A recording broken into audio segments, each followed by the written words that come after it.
So now we're going to look at like terms. Remember, like terms are whenever they have the same variable and the same exponent. So let's look at these terms. We have 6x and 17x. So do they have the same variable?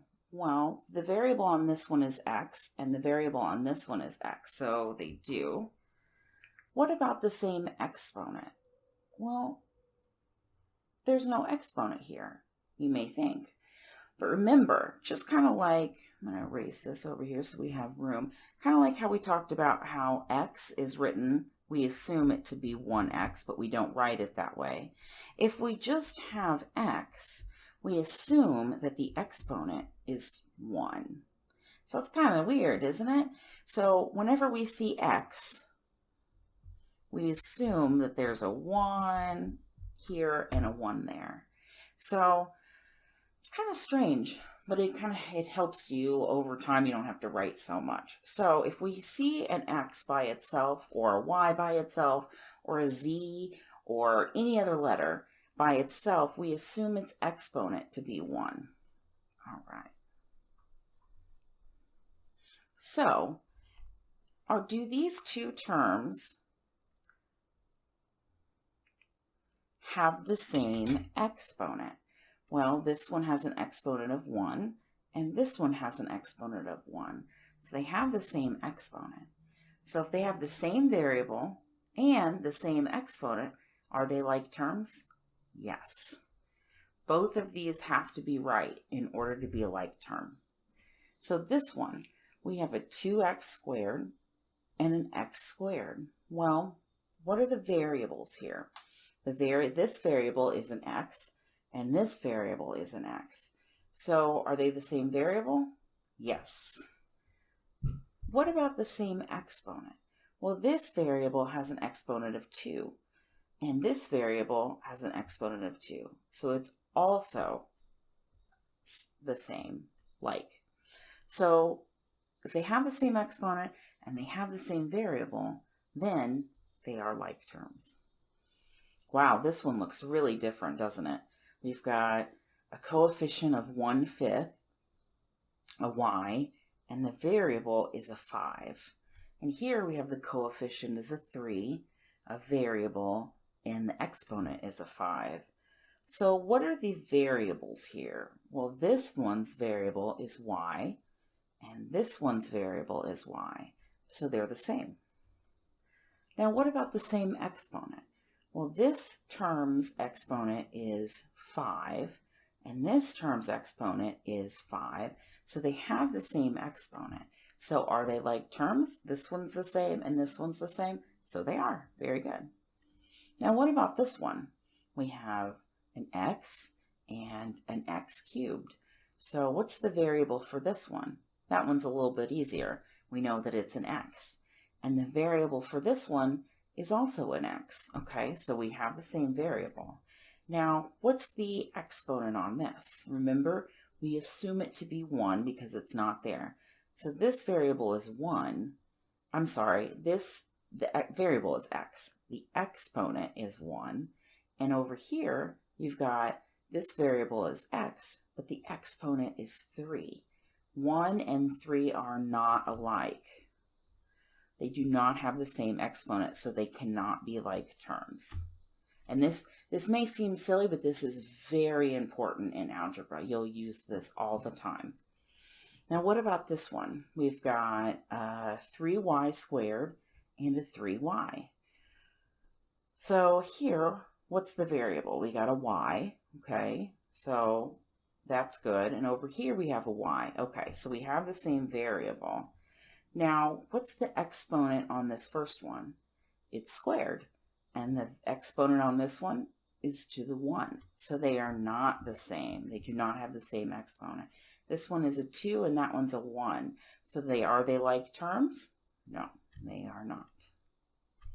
Now, what we can do with like terms is we can combine them. So when we combine them, we can make expressions simpler and easy to do. So let's go through these really quick. We've got 3x plus 7x. Well, let's see. Are they like terms? That's the first thing to figure out. Do they have the same variable? Well, we've got an x here and an x here. Okay, so they've got the same variable. Do they have the same exponent? Well, remember, when we have an x or any variable, if we don't write anything on the top, we just assume that it's 1. Kind of like we just assume that it's 1 out in the front. Well, we don't write it like this. We just write it as a plain x. And so if we look, we've got x, the exponent is 1, and x and the exponent is 1. So these are like terms. So if they're like terms, then we can combine them. So how do we combine them? Well, what we do is we look at the coefficients. So this is a 3, and the coefficient on this one is a 7, and we're adding them together. So we take 3 plus 7, and we get 10. And then we put on our exponent. So look, if we have 3x plus 7x, that can get kind of confusing. That's a lot of things. But if we can simplify it, if they're like terms, to 10x, that's a lot simpler. So let's look at the next one. Well, are they like terms? We've got 4y plus 3y. Okay, well, the y's are the same variable, and they both have the same exponent of 1, so they're like terms, so we can combine them. So we have the coefficient of 4 plus the coefficient of 3, which is 7. And then what do we put after that? Our y. Very good. So what about the next one? Well, we have 2x squared plus 4x squared. Okay, so we have x. They're both x's, so that's right. Now the variable, or the exponent on this one is a 2. And the exponent on this one is also a 2. So what we can do is we can combine them because they're like terms. So we have a 2, which is the coefficient, plus a 4, which is the coefficient, which is a 6. Now this is a little bit different. What do we do with the others? Well, we just combine them, x squared. So basically what we did is, we know that x squared is a specific number, whatever number that may be. And x squared is that same number. So what we're doing is we're saying there are 2x squareds, 2 of that number, plus 4 of that particular number. So we can rewrite it like this. All right, so let's look at this one. We have 9x plus 3y. Well, do we have the same variable? Well, we have an x and we have a y. Uh-oh. These aren't like terms, so we can't do anything. So we just have to rewrite it. That's as simple as we can make it. All right, let's look at the next one. Well, we have an x and a 5x. So the x's are the same, and their exponents are 1, so they're the same. So what do we do here? What's the coefficient on the x? The coefficient on the x is 1. Very good. So we have 1 plus 5, which is 6, and then we bring the x's over. All right, let's look at this last one. We have an 8x squared plus an x squared. So we have the same variable, which is x, and we have the same exponent, which is squared. So we can add these together. So we have an 8 plus a 1, which is 9. And then remember, we just bring this over here. All right, let's do a couple more examples. So we have 12x minus 10x. There's a minus sign. So can we subtract like terms? We can. We can add, subtract terms. We can subtract them, just as long as they're like terms. That's the most important part. So we've got x in both, and the exponent is 1 for both, so they are like terms. So if we have 12 minus 10, we are left with 2. And remember, we just bring the x over. So what about the next one? We've got y, they're both y, okay?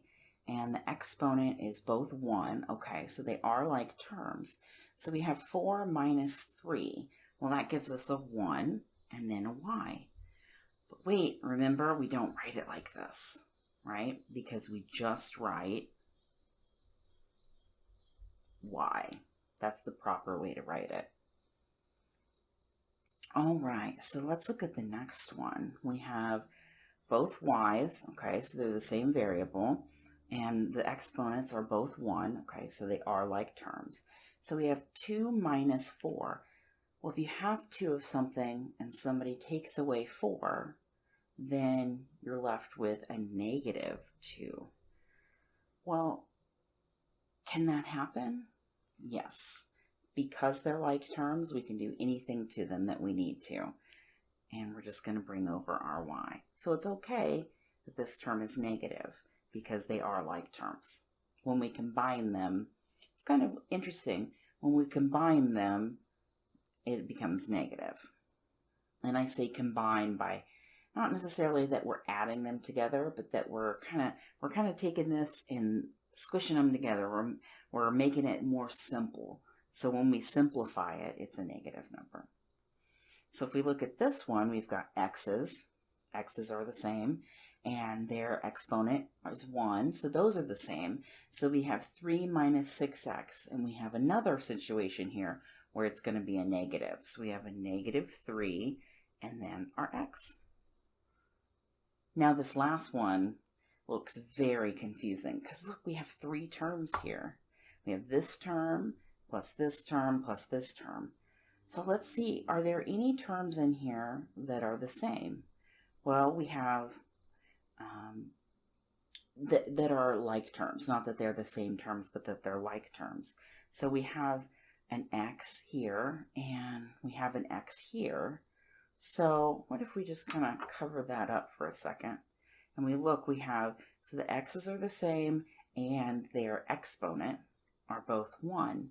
So we can combine them. So when we combine them, we get 7x, okay? Now, what do we have left over? So we've dealt with this one and we've dealt with this one, but we have this plus 2 left over, and there's not anything else that we can combine the plus 2 with.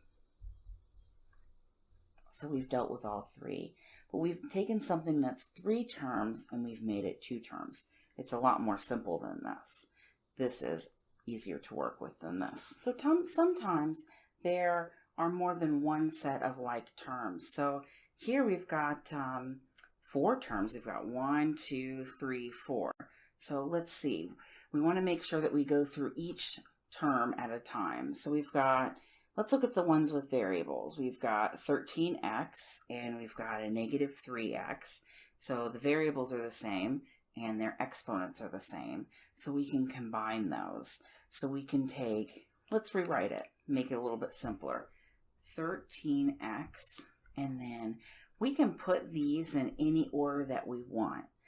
It doesn't matter, just as long as we always take the signs with it. So minus 3x, okay? So we've moved this one and this one. So then we have these 2 left.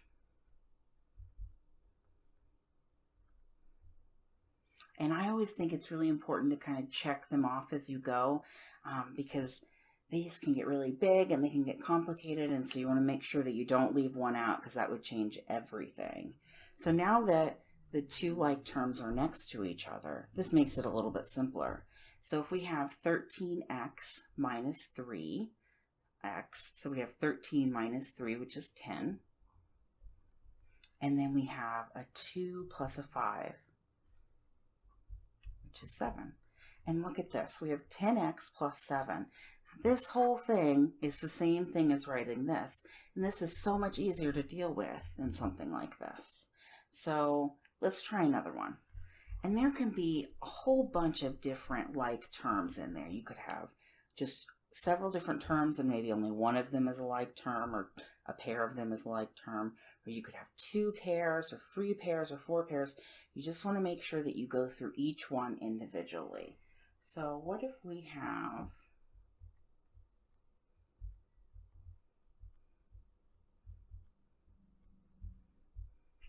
What if we have this? So let's look. We've got x's, okay, and then their exponent is squared. So these two are like terms. And then we've got a number and a number. So these two are like terms. So we can rewrite it to make it look a little bit easier. Or the other thing that you can do is just look at the parts, okay? So we've got 4x squared minus 2x squared. So 4 minus 2, that's 2. And remember we have the x squared terms. So we got rid of this one and this one. Okay, make sure you check them off. It makes it a lot easier.